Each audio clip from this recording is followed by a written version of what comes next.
All right, Proverbs chapter 1. Let me talk a little bit just about Proverbs and what it is. The genre is wisdom literature. That's what it's called. And ancient wisdom literature, which was found in many countries.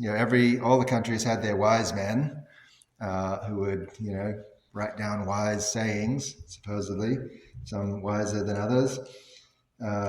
But it consisted of instruction in how to live in a way that's consistent with the nature of reality or the nature of the universe, and in a way that's pleasing to the gods, whatever god they happen to worship, and with the result with the purpose of having a pleasant, prosperous life.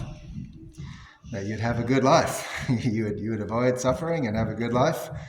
Live in a way that's pleasing to God, and live in a way that's consistent with the nature of things. It's based on the idea that you can observe the nature of reality, and you should live consistent with that. If you try to go against it, you're gonna run into trouble.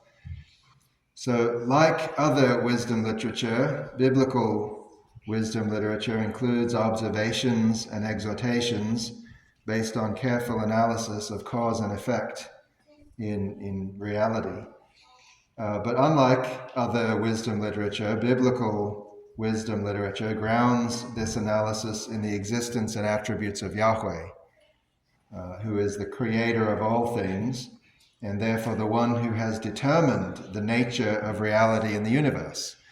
So there are kind of natural laws in the universe. There are principles you can observe in action that if you do this kind of thing, this will tend to happen. And it's kind of a principle or a law. And in biblical writing, of course, it's the God of Israel. It's Yahweh who's determined these things. He's the one who set up reality.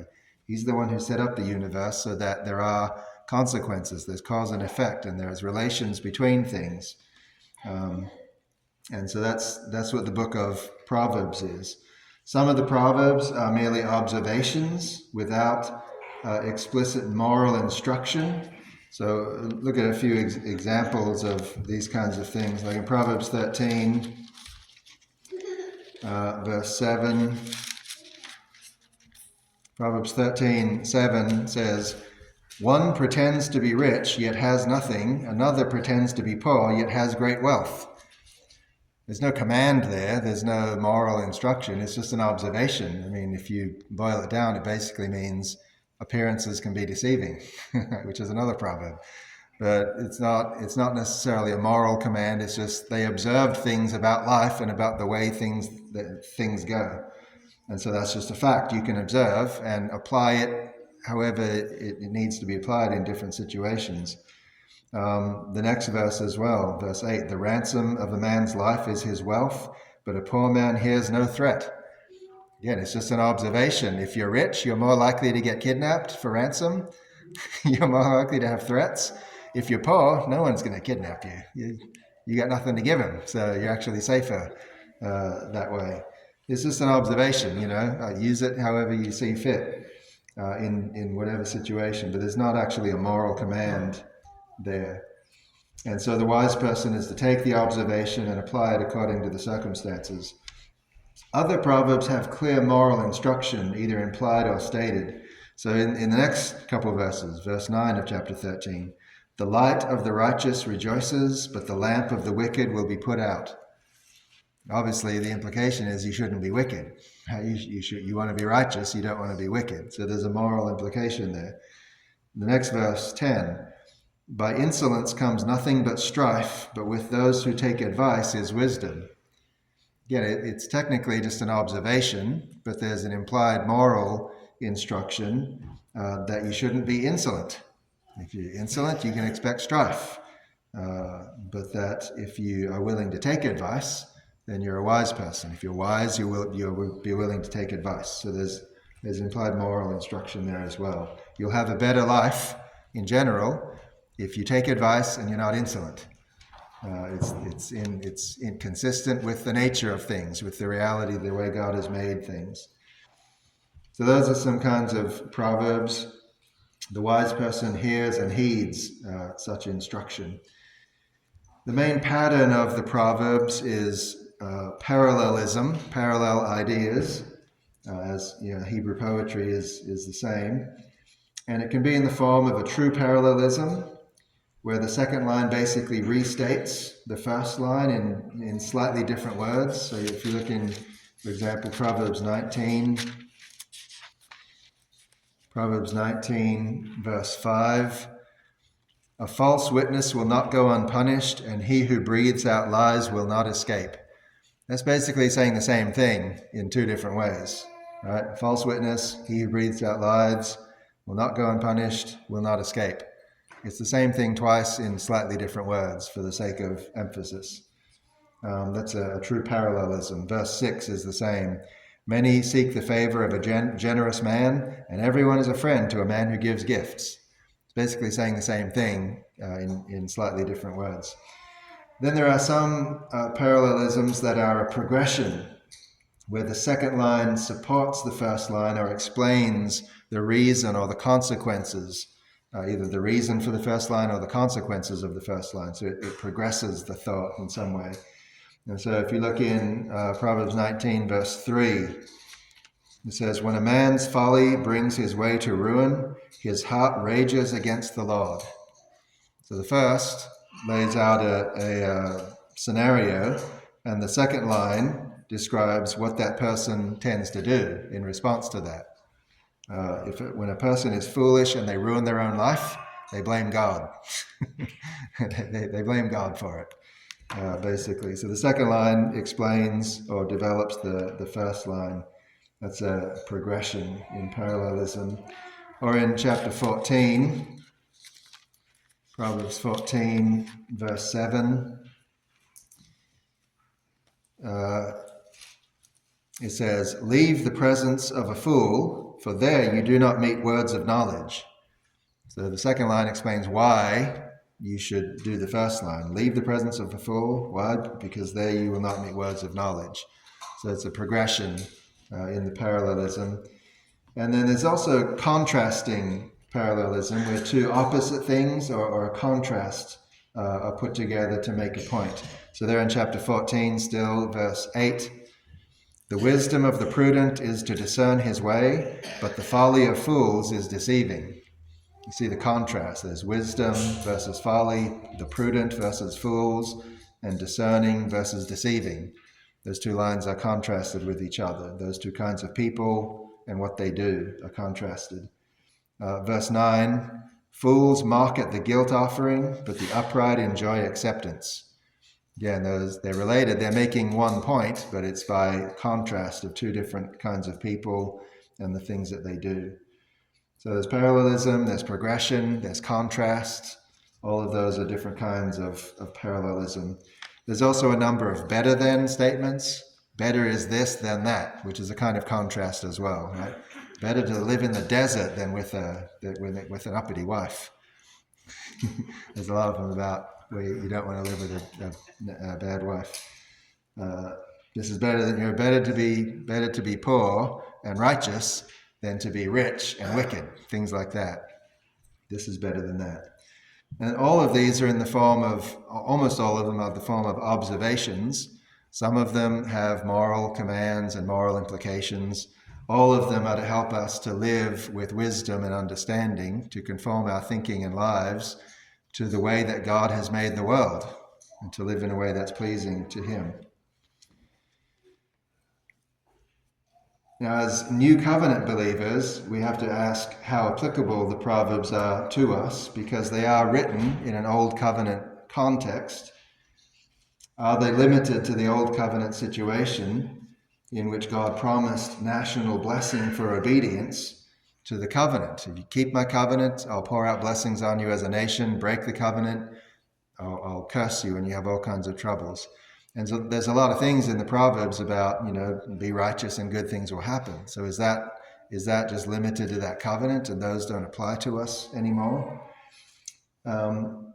And it's probably true that some of the Proverbs reflect the promise of prosperity for obeying the covenant, and we should be sensitive to that.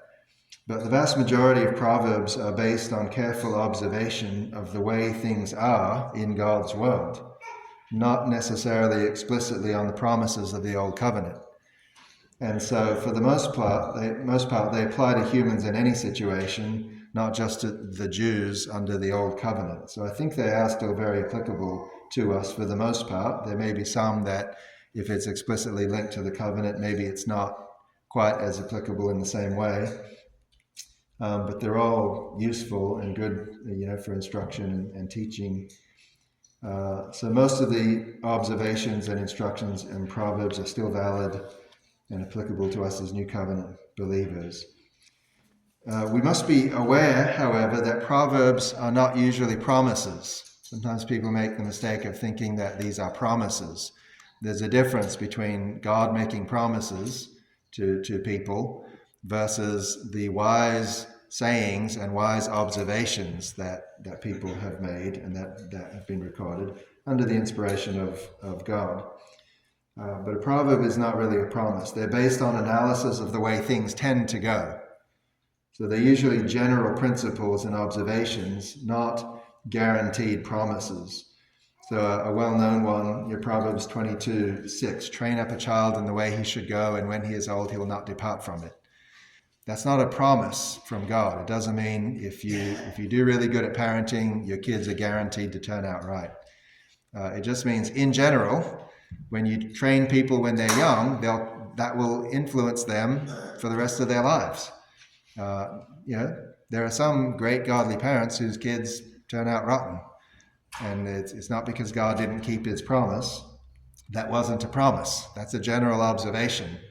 When you train up a child in the way he should go, when he's old, he'll not depart from it. He'll keep on observing those things. It's generally true. It's not always true, but it's still true as a general observation. It happens more often than not. And so we need to keep that in mind. It talks about if you're righteous, you'll prosper financially. In general, that's true, because, you'll do better in general if you don't get into massive debt, like it talks about, if you don't join criminal gangs and rob people and kill people, and if you avoid those kinds of things, your life will probably be better. It's generally true, but it's not an absolute promise. You may do everything right and get persecuted and sent to prison for being a Christian. And so understand what Proverbs are and what they are not. For the Jews, they had two legs on which they could stand in righteousness to help them to live in a way that pleased God. One was the law, and the other is wisdom. And we need both of those things. For us, we have the law of Christ, we have the gospel, and so we shape our lives based on the gospel and based on the New Testament teachings. There are commands and prohibitions, do this, don't do that. We observe those things as Christians.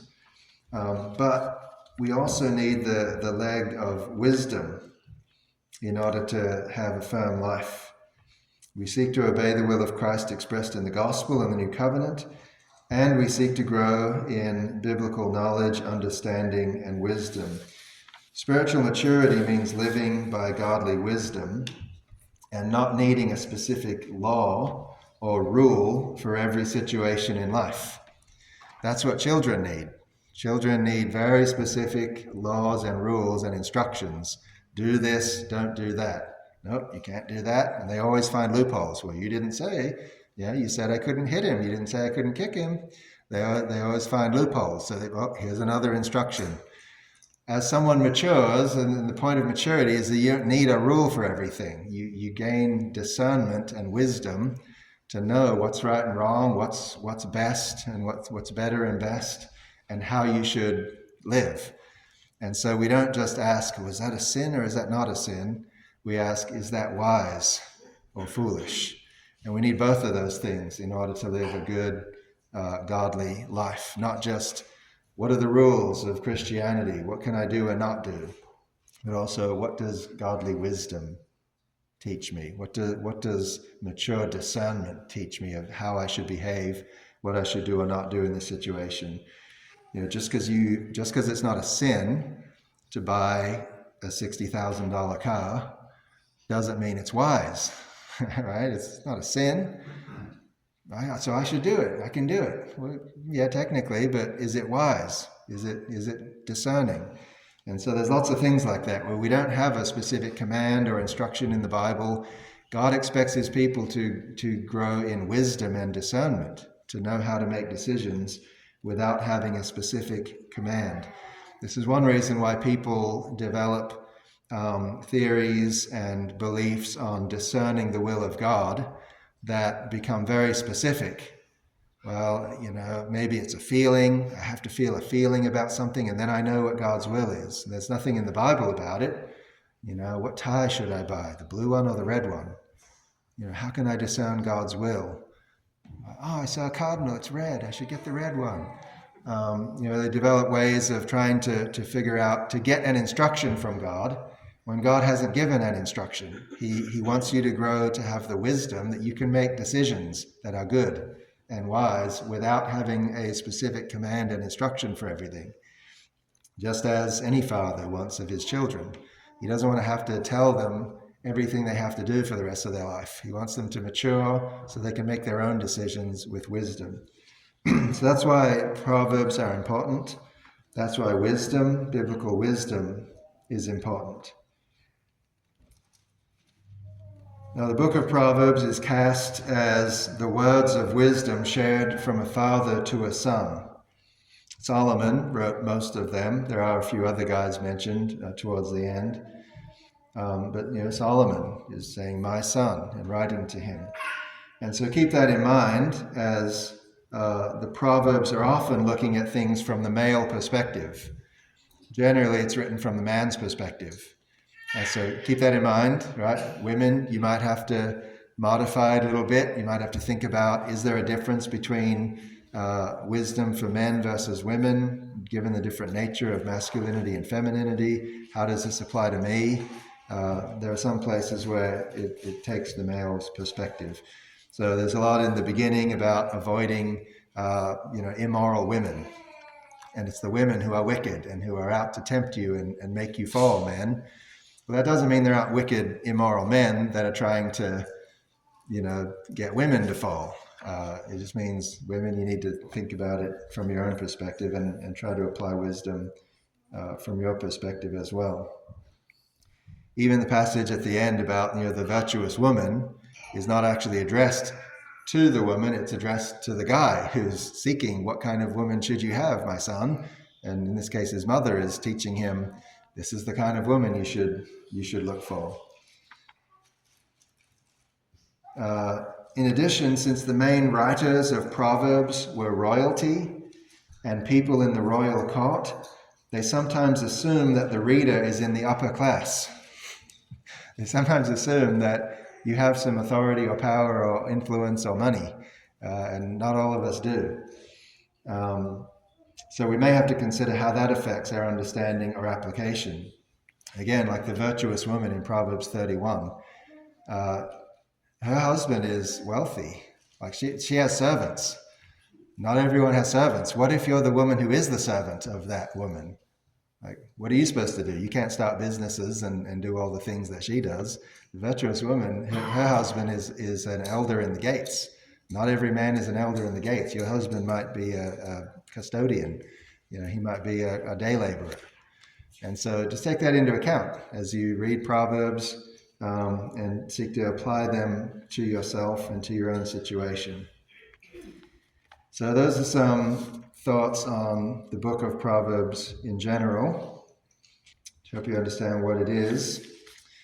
Now let's get into chapter 1 of the Proverbs. It says, the Proverbs of Solomon, son of David, king of Israel. To know wisdom and instruction, to understand words of insight, to receive instruction in wise dealing, in righteousness, justice, and equity, to give prudence to the simple, knowledge and discretion to the youth. Let the wise hear and increase in learning, and the one who understands obtain guidance. To understand a proverb and a saying, the words of the wise and their riddles. Here he's addressing what's the purpose of this book? What's the purpose of this writing? And he says it's to know wisdom and instruction, to understand, to receive instruction, to give prudence to the simple. That's the purpose of these Proverbs. And so you see there's an intellectual aspect, right? It's to know things. There's instruction, there's understanding, there's receiving instruction. So there's a knowledge aspect. You need to grow in your knowledge of the way that life is, the way that God has put laws into the universe. You need to know things about God, about his ways, and about the world, and about people. So there's an intellectual aspect. There's a moral aspect. He talks about instruction. He talks about instruction in wise dealing, in righteousness, justice, and equity. And so there's issues of righteousness and justice and equity involved in the Proverbs. There's a moral growth and a moral aspect. And there's also a practical aspect. Biblical wisdom is about how to apply these things. How do you apply the knowledge and understanding that you gain from Scripture? How do you actually put it into practice in real life? Biblical wisdom is not just theoretical. It's what should I actually do and how should I do it? And so there's a practical aspect as well. You need to obtain guidance. And this is found in the three words that often occur. I've already mentioned them: knowledge, understanding, and wisdom. You'll find that over and over references to knowledge, understanding, and wisdom. And they overlap in meaning. You can't have understanding without knowledge and wisdom. You can't have wisdom without knowledge and understanding. They all go together. But in general, they kind of relate to those three aspects. Knowledge is more the intellectual side. You need to know what's true. Understanding is knowing then how it applies and what's the right thing to do. Understanding how that knowledge applies to your situation. And then wisdom is the skill to actually apply it. How do I actually do this in this situation? And so we need all three of those things, and this book is intended to give us those three things. Biblical knowledge of how the world works, how people work, what God has set up. Biblical understanding of how that applies to this situation that I'm facing. And then biblical wisdom, the skill to actually do what needs to be done in a way that's most pleasing to God and that's going to hopefully get the best result. So knowledge, understanding, and wisdom, that's what this book is to give us. And you also notice here the essential quality of a wise person. He mentions in verse 3 to receive instruction in wise dealing. In verse 6, let the wise hear and increase in learning, and the one who understands obtain guidance.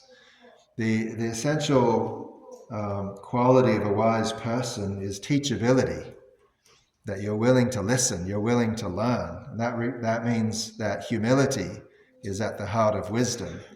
You can't have wisdom if you're not humble enough to admit that you don't know everything and that you can still learn. And there are things that you can learn from other people who may be wiser than you. Maybe they're older, maybe they're not. Age doesn't necessarily equate to wisdom. There are old fools. And so it's not just a matter of age, but if you can't receive instruction, if you won't let anyone teach you, if you won't receive correction, you can never be wise. You will be a fool and you won't even know it. You think you know everything, but everyone else will know that you're just a foolish, arrogant know-it-all. So that's the necessary ingredient for wisdom is teachability. You're willing to receive instruction. That's important. That's a good thing to know. That's a good thing to learn, right? And it's better to learn it, the younger, the better. And you have to keep that attitude throughout life. Even as you get older and wiser, you still want to be able to be teachable. Otherwise, you will cease to be wise. Now, verse 7 then gives us the fundamental principle of biblical wisdom. He says, the fear of the Lord, the fear of Yahweh, is the beginning of knowledge. Fools despise wisdom and instruction.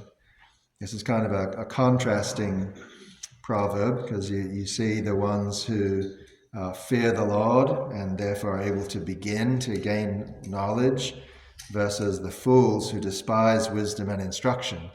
And there's that element of teachability. But the fear of the Lord, the fear of Yahweh, the God of Israel, is the beginning of knowledge. There are other places where it says it's the beginning of wisdom. And so if you're going to begin to have biblical knowledge and biblical wisdom, you have to accept and have the worldview that there is a God who holds us accountable for our lives. Specifically Yahweh, not just a generic God, but the God of the Bible exists and will hold us accountable for our lives. The fear of the Lord, knowing that there is an outside judge, an outside evaluator. There is a God, there is the Lord, and that he is holy and he is who he says he is. He's righteous and holy and he has standards, and that we'll be judged by those standards. If you don't think there's any accountability for life, you can't begin to have biblical knowledge and wisdom. You think about people who don't believe in God, they don't believe in any kind of judgment, they'll do whatever they can get away with. Yeah, if as long as you can get away with it, humanly speaking, there's no fear of any future judgment. So do whatever you want, do whatever brings you pleasure in the moment. So naively seeking pleasure without accountability is the essence of foolishness, whereas the beginning of knowledge and wisdom is the fear of the Lord, a healthy respect, and yes, fear. We shouldn't take the fear out of the word fear. Being afraid that if I live in a manner that's displeasing to God, there will be negative consequences. Even with our children, it's one of the first things we have to teach them as they're toddlers is to fear the consequences of rebellion and disobedience. They do something, they get a smack on the hand or some negative consequence that they don't like. That's how you begin to teach them. That's the beginning of knowledge, literally, the beginning of wisdom and the beginning of knowledge, because you can't reason with them. They don't have the mental capacity to reason and explain. There's the reason you shouldn't put that wire in the socket is electricity, and no, just they do it, you smack them. Oh, that hurts when I do that. I shouldn't do that. As they get older, they grow in wisdom, right? That's the beginning of knowledge. It's not necessarily the end of it, but you grow in wisdom and understanding. So the fundamental principle is that God exists and he holds us accountable for our lives. So we want to know how to live in a way that's pleasing to him. That's what begins the quest for wisdom and understanding. Well, then he gives the first piece of wisdom to his son. Hear, my son, your father's instruction, and forsake not your mother's teaching. The wisdom literature of the Bible is presented as the words of parents to their children. It's in the context of the family, primarily. Fathers and mothers passing on instruction and wisdom to children.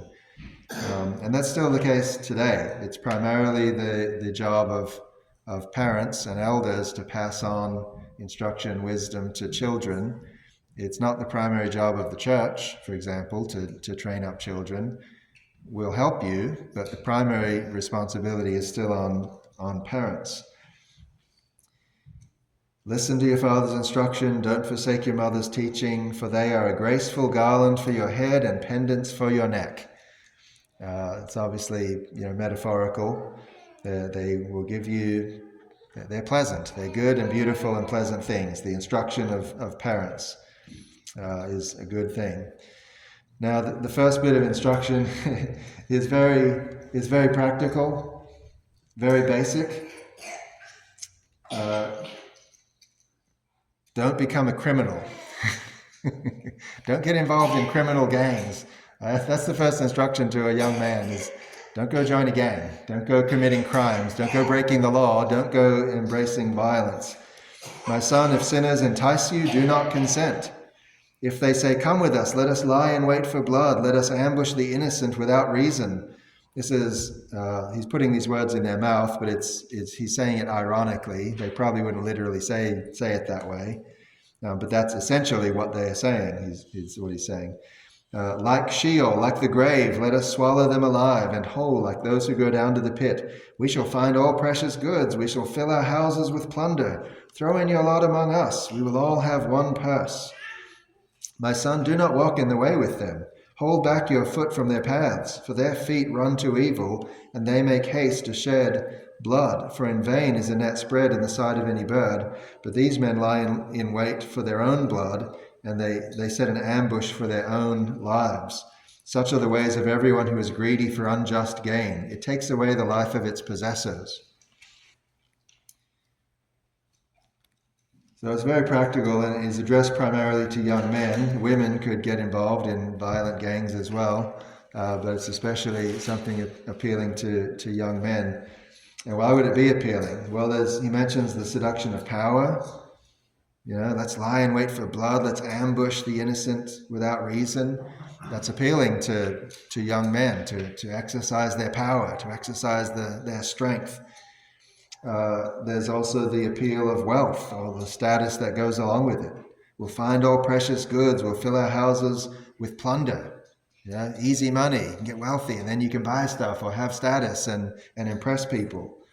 These are things that appeal to the heart of humans in general, but men in particular. And then also camaraderie, or acceptance and approval, being part of a group.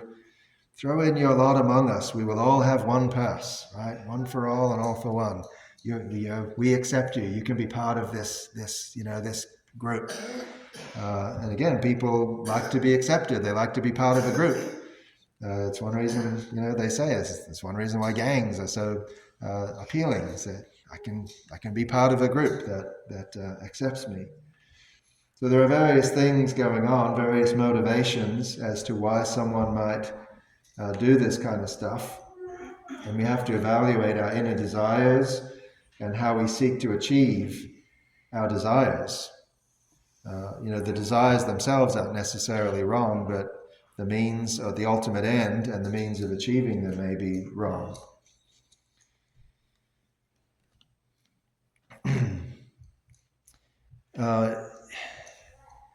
If you grow up in a Christian home, you're not involved in criminal activity, it might seem kind of inapplicable, like, what do I need to know this for? But think about the millions of people who commit violence. I mean, it happens all the time. So it is applicable in many people's lives and homes of don't use violence to try to gain money or to be accepted into a group of people, or to gain status or fame or whatever it is that you're seeking. Stay away from people who try to get you to do that. There's also a principle of who you hang out with, who your friends are. That's very important. Especially, it's important at any age, but especially in the lives of young people. Who is influencing them? Who are they listening to? Are they going to listen to these sinners, these violent people who want to say, oh yeah, we're brothers, you're one of us? Or is he going to listen to his father? Is he going to listen to the wise teaching and instruction of his father and mother? We should listen to those who are wise. And thinking about the fact that it's fathers who instruct and warn their sons about these things. In our culture, there's a massive problem of a lack of decent, engaged fathers. The reason why young African American men tend to have a higher rate of violence is because they have a higher rate of fatherlessness in that subculture. It's not because of their skin color, it's not because of their ethnicity, it's primarily because of fathers. They don't have decent fathers to discipline them and teach them and train them. They're still responsible for what they do, but it highlights the importance of the family and the importance of fathers and mothers in training children. So that's the first bit of wisdom. That's just basic, right? Like your life will go way off the rails if you go down that path. So stay away from those kinds of people and stay away from that way of thinking and acting. He says, in the end, they just set a trap for themselves. In the end, they just destroy themselves. Verse 17 is difficult to translate in Hebrew, for in vain is a net spread in the sight of any bird. And if you translate it that way, it seems kind of like a contrast, like a bird can't be fooled, but these men are stupid or something like that. But probably it should be translated in the eyes of a bird, the net is strewn for no reason, meaning strewn probably with grain. In the eyes of a bird, the net is strewn with grain for no reason, meaning a bird doesn't make any connection between the grain that it wants and the net that it's sitting in. It just walks right in. Oh, look, grain. I want grain. And it just walks right into the net. And these guys are the same. Like, hey, we can get rich. Just rob some people, kill some people. We'll get rich and we'll have a gang. And they're just walking into a net. They're destroying themselves, but they're so foolish they don't even realize it. They lie in wait for their own blood. They set an ambush for their own lives. It's self-destructive. And it may not be this particular sin, but that's what foolishness does, and that's what foolishness is. It's self-destructive. We all know people and have seen people that are destroying their own lives by foolishness, by a lack of wisdom. They won't listen to instruction. They won't listen to biblical wisdom. They won't humble themselves before God. They don't live as if they're accountable to the Lord. And so they are destroying themselves, self-destructive behavior. Such are the ways of everyone who's greedy for unjust gain. It takes away the life of its possessors. Now, the rest of chapter 1 is an appeal and warning from wisdom itself, personified as a woman. Usually they call her Lady Wisdom. And there's actually another one corresponding to this, Lady Folly, who is also pictured as a woman. And so there are two women in the book of Proverbs. There's wisdom and there's folly or foolishness.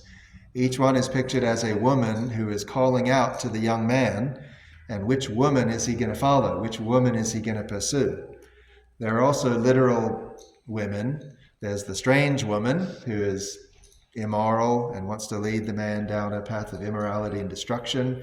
And there's the virtuous woman that he ought to pursue. So there's these metaphorical women of wisdom and foolishness. And there's also literal women. What kind of woman are you going to pursue as a young man? A godly woman or a wicked woman? And so you find these contrasts throughout the book. Here we find wisdom crying out, verse 20, wisdom cries aloud in the street, in the markets she raises her voice. At the head of the noisy streets she cries out, at the entrance of the city gates she speaks. How long, O simple ones, will you love being simple? How long will scoffers delight in their scoffing and fools hate knowledge?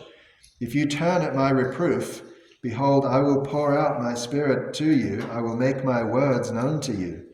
Because I have called and you refuse to listen, have stretched out my hand and no one has heeded, because you have ignored all my counsel and would have none of my reproof, I also will laugh at your calamity.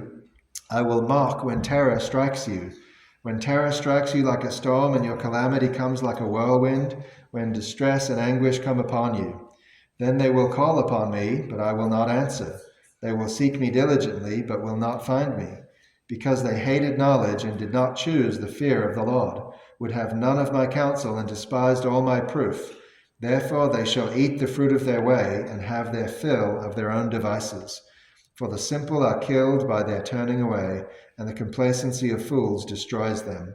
But whoever listens to me will dwell secure and will be at ease without dread of disaster.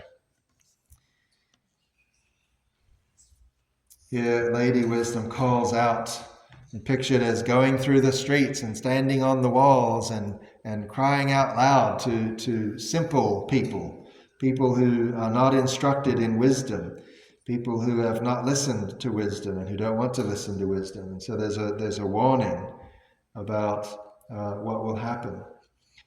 One of the things it highlights is that wisdom is not some deep secret available only to the elite. It's easily accessible. It's right here. You can literally read the Bible and it's there. You can read the rest of Scripture. It's full of wisdom. God has revealed himself. God has revealed his wisdom. God has revealed his ways. You don't have to climb up a mountain and pass 7 tests to finally reach the guru who has that one word of wisdom which will open up the secret of life. No, just open up the Bible and read God's word. It's available. God has given it to us. It's not some deep secret. People speak and act like it is, but that's generally people who want something from you. They want $49.95 a month for their program to teach you this great wisdom, or they want you to follow them. Wisdom's available. Wisdom cries out in the streets. She's there. She's there in public, easy to find if you'll just look, if you'll just ask. The heart of the message is in verses 26 and 27, and it seems like a pretty harsh one, where it says, I will laugh at your calamity, I'll mock when your terror strikes you. When terror strikes you like a storm and your calamity comes like a whirlwind, when distress and anguish come upon you. Everything else is, if you don't listen to me, then this is what will happen. And it is what happens. When someone lives a persistent life of foolishness, and then they're suffering the consequences of their foolishness, and then they, in that trouble, in that calamity, they can't find wisdom. They have sown their seed. They have cast their lot with foolishness, and they're suffering because of it. And you wonder about folks like that. Like, why don't you just make a wise decision for once? Why don't you not go and start another relationship with a deadbeat? Why do you not take those drugs or get drunk? Why don't you avoid these kinds of foolish things? Why are you spending money on things that you don't have money for? But that's how they've lived. They've closed their ears to wisdom. They haven't listened to it. They've ignored the word of God. They've lived without accountability to the Lord. And so in the day of their great trouble and distress, they can't find wisdom because they haven't lived that way. They haven't been listening, and now they can't hear wisdom. You can tell them all you want. This is what you should do. This is how you should live. It won't make any difference. Now, it doesn't mean there's no hope. God can change people by his grace, and sometimes he does. But again, wisdom is about general tendencies. It's the way things tend to go. And in general, someone who sets a principle and a precedent of living foolishly is going to get trapped in that kind of life. It's going to be very hard for them to find wisdom when they've been saying no for years. So your consistent choices will eventually determine your fate. It's basically just saying you reap what you sow, which is a proverb. You reap what you sow. So listen to wisdom, seek wisdom. Wisdom ought to be something that, as believers especially, we desire, we think about. We should read Scripture with an eye towards how can I grow in discernment and wisdom in life, because we want to please God, and we want to live in a way that we don't invite unnecessary pain and suffering into our lives. I mean, that's perfectly natural and normal. You shouldn't want to suffer. You see that contrasting promise in the last verse there. But whoever listens to me will dwell secure and will be at ease without dread of disaster. That assumes that it's desirable to live a safe, comfortable life, which it is. I mean, it's not wrong to want to not experience unnecessary pain. Now, that can't be our ultimate goal in life, simply to not experience any pain, because that in itself could lead you toward foolishness and doing things that are not wise.